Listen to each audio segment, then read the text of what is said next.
guys, we're back talking some more She-Hulk Attorney at Law with episode 8, the penultimate episode. Going into this, I was intrigued just how we were going to wrap things up as we are piecing stuff together towards that finale. Jen is finally accepting herself more as She-Hulk. We had the reveal that Josh was a part of Intelligentsia and stole her blood, and we also know from a couple episodes back that Jen has her super suit ready to go when she does want to do superhero things. All of that stuff together, and then you mix in the fact that Matt Murdock finally returned. I know a lot of people, including myself, let's be honest, are looking forward to the return of Daredevil. Since I was such a massive fan of that interpretation of the character, so I did go into this cautiously optimistic how we were going to approach the character. Is he going to be more akin to the Netflix Daredevil that we know, or is he going to be a bit more Disney-ified? Obviously, the big thing that everyone's going to be discussing after this episode is Matt Murdock's return as Daredevil, but I did think it was funny, the introduction to Leapfrog into the series. I mean, he's already an extremely goofy character in the comic books, and that plays into the episode because he is Jen's client for the episode and the kind of catalyst for why Matt Murdock is even on our screen. He tells Jen that the suit that he was wearing as Leapfrog is defective, so he wants to sue Luke, who we know is the same person that makes Jennifer's suit. So that kind of complicates matters when you want to take the person to court that makes your super suits. Plus, it's just extra funny since in the comics, Leapfrog's suit is actually stolen from another superhero entirely, Frogman. But we don't really get into that here, but that's just kind of a fun tidbit there for someone who reads comics. Who else, though, but Matt Murdock himself is the one that's going to represent Luke in this court battle. I gotta say, this is one of the things I did really want from this series. One of the many things. I actually get pretty much everything I wanted out of this episode between Jen and Matt. But a courtroom battle between Matt Murdock and Jennifer Walters.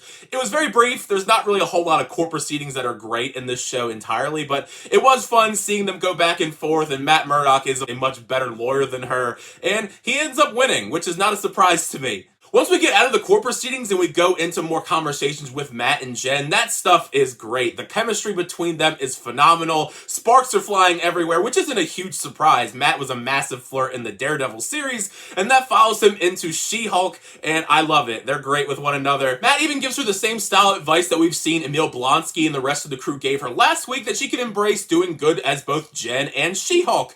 It's not kind of bad timing, though, for him to give that advice because she embraces being a superhero to go and fight him. Since Matt is trying to take out Leapfrog, which is kind of a conflict of interest for Jen since that's her client and all.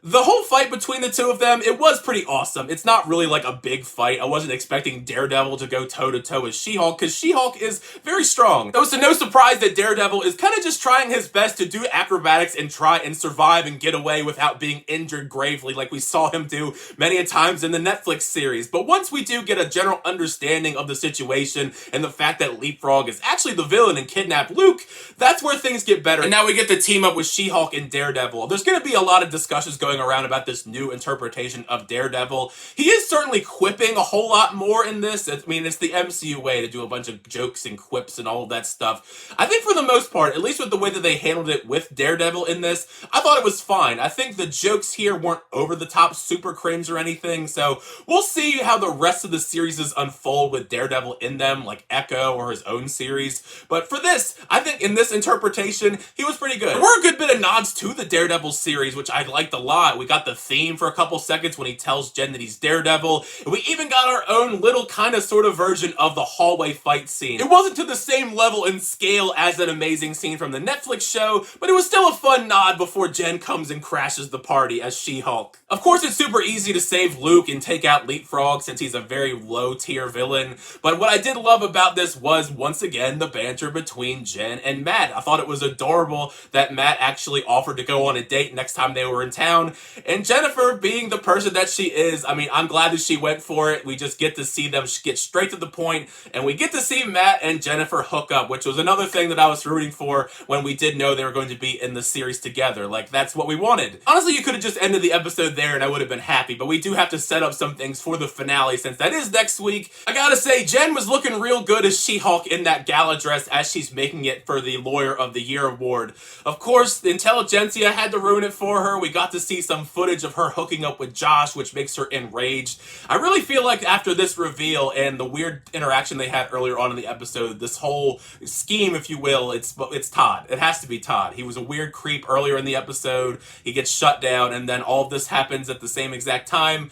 But we'll see. I think this was definitely the best episode of She-Hulk so far. I'm sure many people are going to agree. I mean, it had Matt Murdock in it, which makes it a much better episode, but I think they really tried a lot harder for this episode as well. But make sure you share your thoughts down below. What did you think of this episode? Did you like episode 8 of She-Hulk Attorney at Law? Did you not like the episode? How did you feel about the return of Matt Murdock? Did you like this new style of Matt Murdock? Are you not a fan of it? Or do you want to see a little bit more before you give any sort of definitive answer? Because he's going to be in many more MCU projects in the future. Anyway, share all your thoughts down below in the comment section. Part of the fun time, the conversation with you guys in the comment section down below. Thank you guys always share the reviews. I always do appreciate it. Make sure you like on the video and also subscribe to the channel so we update reviews, reactions, unboxings, and more. Next time, I'll see you guys later.